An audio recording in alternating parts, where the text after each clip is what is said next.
kontraktor ang nakikinabang dito.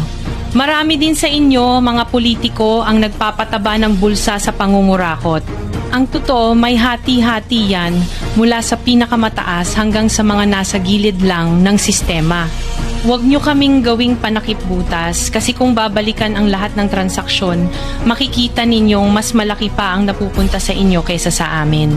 Lahat tayo alam ang laro, pero pag nahuhuli, kami lang ang tinuturo at pinarurusahan. Kaya huwag ninyong ipakita sa publiko na malinis kayo dahil sa bawat proyekto may kapalit na porsyento para sa inyong mga opisina.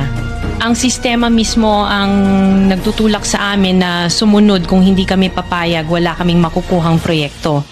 Pero sa likod niyan, kayo rin ang pinakaunang nagdidikta kung magkano ang dapat itabi para sa inyo. Kaya kung talagang seryoso kayong mag-imbestiga, wag lang kaming kontraktor ang sisihin.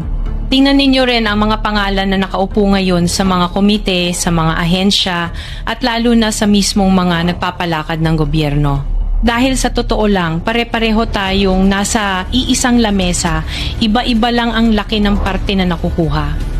Kawawa po talaga ang mga mamamayang Pilipino kasi ninanakaw lang natin ang kaban ng bayan. Pera ng taumbayan pero tayo ang nakikinabang.